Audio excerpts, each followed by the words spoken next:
Hello students, अभी शाम को एसबीआई क्लर्क वालों ने एडमिट कार्ड को रिलीज कर दिया है। वैसे 27 यानी कल रिलीज होने वाला था, बट उन्होंने आज ही रिलीज कर दिया। तो जिन्होंने भी अभी तक प्रीलिम्स की अपनी डेट नहीं देखी है, एग्जाम डेट नहीं देखी है, जाके देख लेना। मेरी डेट जो है वो 5 तारीख की डेट है और फ्राइडे है उस दिन, और शिफ्ट है मेरी फर्स्ट शिफ्ट है, 8 बजे की रिपोर्टिंग टाइम है। ठीक है, ये वीडियो जो होने वाली है ये होने वाली है इंस्ट्रक्शन रिलेटेड कि किन किन बातों का एग्जाम में ध्यान रखना होता है और क्या क्या एग्जाम में लेके जाना है जिससे एंट्री होगी और कोई भी दिक्कत नहीं आएगी। जो बेसिकली जो इंस्ट्रक्शन पेज होता है ना, उसको मैं आपके सामने समराइज करके रख दूंगा। एडमिट कार्ड के पीछे 3-4 पेज होते हैं जो इंस्ट्रक्शंस लिखे होते हैं, उन सबको मैं समराइज करके बता दूंगा आपको क्या क्या लेके जाना है। स्टैंप लेके जाना है कि नहीं, पेन लेके जाना है कि नहीं, ठीक है, ग्लू लेके जाना है कि नहीं, मास्क पहन के जाना है कि नहीं, ठीक है, जूते पहन के जाना है कि नहीं, ये सब मैं बेसिकली सब कुछ बता दूंगा और इसी बारे में पूरी वीडियो होने वाली है। ठीक है, 1-2 टिप्स भी दे दूंगा एग्जाम रिलेटेड। तो स्टार्ट करते हैं। देखो, सबसे पहले सबसे इंपॉर्टेंट चीज आती है वो है एडमिट कार्ड।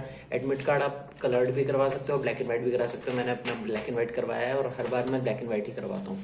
ठीक है, और नेक्स्ट जो बात आती है वो है आईडी प्रूफ। ठीक है, ओरिजिनल आईडी प्रूफ। कोशिश करना आधार कार्ड या फिर पैन कार्ड में से ही कोई एक हो। वैसे आप बहुत कुछ लेके जा सकते हो, आप आधार कार्ड लेके जा सकते हो, पैन कार्ड लेके जा सकते हो, ड्राइविंग लाइसेंस लेके जा सकते हो, लर्निंग नहीं चलेगा, और पासपोर्ट लेके जा सकते हो, और भी वगैरह वगैरह। कोशिश करा करो कि पैन कार्ड और आधार कार्ड ही लेके जाओ। ठीक है, इनमें से कोई एक। ठीक है, जो भी आपने एप्लीकेशन के टाइम पे भरा होगा, आगे भी एग्जाम के फॉर्म भरोगे तो इन दोनों का ही मेंशन करना वहां पे। ठीक है, तो ओरिजिनल, मान लो मैं एज्यूम करता हूँ आपने आधार कार्ड लेके गए हो आप, तो आधार कार्ड का ओरिजिनल जो आइडेंटिटी प्रूफ होता है वो, और उसकी एक फोटोकॉपी लेके जानी है, और उस फोटोकॉपी को ब्लैक एंड व्हाइट को आपको इसके पीछे लगाना है। ठीक है, और स्टेपलर कर देना है।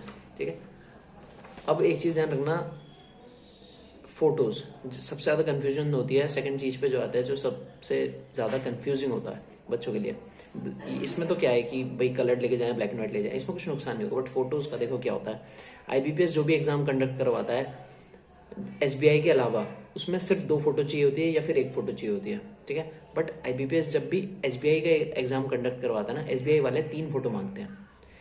ये बच्चों के साथ बहुत दिक्कतें आती है, बाद में पैनिक करते हैं बच्चे, इसलिए आपको पहले बता दूं, 1 फोटो आपकी यहाँ लगेगी और 2 आपको एडिशनल लेके जानी है जो 2 अटेंडेंस शीट में लगनी है। जनरली आईबीपीएस पीओ या आईबीपीएस क्लर्क के एग्जाम में क्या होता है, आरआरबी पीओ और आरआरबी क्लर्क के एग्जाम में क्या होता है, एक यहाँ पे लगनी है और एक आप अटेंडेंस शीट के लिए लेके जाते हो। बट एसबीआई क्लर्क और एसबीआई पीओ वाले खिलाड़ी होते हैं, उनको 2 एडिशनल चाहिए होती है। ठीक है, तो टोटल काउंट हो रहा है 3, तो 3 आपको मिनिमम लेके जानी है फोटोज। ठीक है, ये बेसिक चीजें हैं जो आपको लेके जानी ही जानी है। इनके मतलब इसको लिए बिना अगर आप जाओगे तो आपकी एंट्री निषेध है। ठीक है, अब बात करते हैं मिसलेनियस चीजों की, कि और चीजों का और किन किन चीजों का ध्यान रखना है। देखो, सबसे पहले ड्रेस कोड के बारे में बात कर लेते हैं। ड्रेस कोड ऐसा प्रॉपर कुछ है नहीं, बट स्टिल कुछ कुछ चीजें अवॉइड करनी है। जैसे घड़ी नहीं पहन के आनी है आपको, इवन जो फिटनेस बैंड होता है वो भी नहीं पहन के आना है। ठीक है, चेन नहीं अलाउड है। कलावा देखो, अगर बहुत ज्यादा फैंसी है तो नॉर्मल धागा है, बट अगर आपकी राखी वाखी है, ब्रेसलेट है, वो सब अलाउड नहीं है। ठीक है, जो कड़ा है वो भी अलाउड नहीं है। ठीक है, तो उतार लेना। और ये बेल्ट अलाउड नहीं है। ठीक है, किसी भी तरीके से की कोई बेल्ट अलाउड नहीं है। तो हो सके तो टाइट पैंट पहन के आना, कहीं सरक रही है बाद में, नॉर्मल ट्राउजर वगैरह पहन के आ जाना। और लड़कियों के लिए यहाँ पे जो नथनी कहते हैं, जो भी है, यहाँ पे ये सब अवॉइड करना पहनने की, क्योंकि फिर वो बाद में टेप लगा देते हैं। ठीक है, तो वो अच्छा नहीं दिखता। और क्लचर ना लगा के रिबन या फिर रबड़ बैंड कहते हैं ना उसे, जो इलास्टिक सा होता है, वो लगा के आना। ठीक है, अब बात करेंगे कि पेन लेके जाना है कि नहीं। देखो, पेन के लिए मैंने हमेशा रिकमेंड किया, पिछले वीडियोस अगर आपने देखी होगी, मैंने हमेशा रिकमेंड किया कि पेन अपना पर्सनल लेके जाओ, क्योंकि अपना कभी साथ नहीं छोड़ता। ठीक है, अपना पर्सनल पेन लेके जाओगे तो अपने पेन का पता होता है कि ये बंदा अटकेगा नहीं। वहाँ के जो पेन प्रोवाइडेड होते हैं ना, उसके ढक्कन खुली रहती है, तो वो सूख भी सकते हैं, अंदर से सूखे हुए भी हो सकते हैं। आप चला के तो देख लोगे, बट वो बीच में एग्जाम में कभी भी रुक जाएगा। वहाँ पैनिक हो जाता है। क्लर्क के एग्जाम में तो वैसे ही बहुत जल्दी जल्दी करना होता है। पेन अपना लेके जाओ पर्सनल। अब पेन हो सके तो ना बिल्कुल वैसा लेके जाना जिसके ऊपर कुछ लिखा ना हो, ट्रांसपेरेंट सा पेन हो, इंक उसमें दिख रही हो। अगर आप कोटेड पेन लेके जाओगे ना, जिसमें ट्रायमैक्स लिखा रहता है, राइटोमीटर लिखा होता है, फलाना जो भी लिखा होता है, वो वाला आप अवॉइड करना लेके जाने की। ठीक है, अब बात करते हैं वाटर बॉटल। प्यास वैसे कम ही लगेगी, ठंड का टाइम है, पानी भी अवॉइड ही करना, वरना फिर तो प्यास अगर आपको बहुत ज़्यादा लगती है तो आप पानी बोतल लेके जाओगे तो ट्रांसपेरेंट वाटर बोतल होनी चाहिए, उसके आसपास कोई भी स्टिकर नहीं होना चाहिए, बिस्लरी कोको कोला किसी का आप ऐड नहीं करोगे वहाँ पे। तो ये बेसिक बोतल होनी चाहिए, उसमें जो भी कंटेंट है वो दिखना चाहिए बेसिकली। और अब नेक्स्ट बात करते हैं स्टैंप की। देखो स्टैंप बस डराने के लिए लिखा है कि अपना पर्सनल स्टैंप लेके आना है। वो कोरोना के टाइम पे था दिक्कत, क्योंकि उस टाइम पे कांटेक्ट अवॉइड करवाने के लिए सबका अपना अपना पर्सनल मंगवाते थे। अब ऐसा जरूरी नहीं है, आप लेके आ जाओगे कभी कभार तो बाहर सबमिट हो जाता है, ठीक है। तो अवॉइड करो, मत लाओ। ग्लू लाने की कोई जरूरत नहीं है, स्टैंप लाने की कोई जरूरत नहीं है, ठीक है।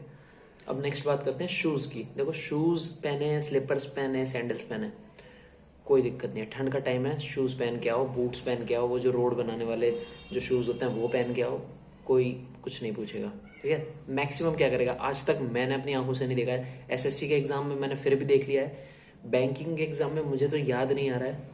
मैंने सुना है कि कभी कभार उतरवाते हैं, तो उतरवाएंगे फिर पहन लेना, क्या दिक्कत है, ठीक है। ठंड का टाइम है भाई, फुल पहन के आओ, अपना ध्यान हमेशा ठंडे पैरों पर रहेगा। तो जूते पहन के जाना मस्त, कोई दिक्कत नहीं आएगी, ठीक है। अब बात करते हैं एडिशनल जो इंपॉर्टेंट टिप्स है एग्जाम रिलेटेड, उसके बारे में बात करेंगे। देखो जब आप एंट्री लेते हो ना तो सबसे पहले आपका एक नॉर्मल बायोमेट्रिक होता है, ठीक है। बायोमेट्रिक में क्या होता है, आपका फिंगरप्रिंट लेते हैं और फोटो लेते हैं, ठीक है।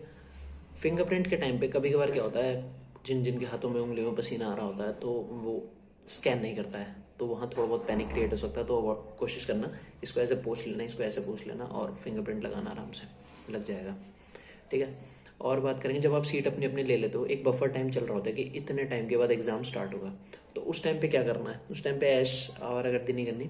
उस टाइम पे आपको क्या करना है कि अपना माउस चला के देख लेना, कभी कभार माउस में डिफेक्ट आता है, क्लिक नहीं हो रहा होता है, ठीक है। तो वो कोशिश करना ना, आप अच्छे से देखो, स्मूथनेस देख लेना, मजा आना चाहिए पूरा।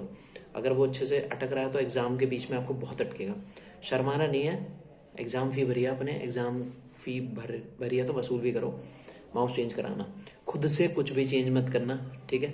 खुद से कुछ भी चेंज मत करना, वरना फिर दिक्कत हो सकती है। नेक्स्ट बात करते हैं जब रफ शीट मिलती है। देखो रफ शीट इनफ मिलती है कि नहीं, रफ शीट दोबारा मांग सकते हैं कि नहीं, इसके बारे में बात करेंगे। देखो रफ शीट ना हमेशा मोर देन इनफ होती है। जिन जिन बच्चों का लगता है ना एक्स्ट्रा रफ शीट, मुझे नहीं समझ आता वो कितनी क्या यूज़ करते हैं, ऐसा क्या करते हैं।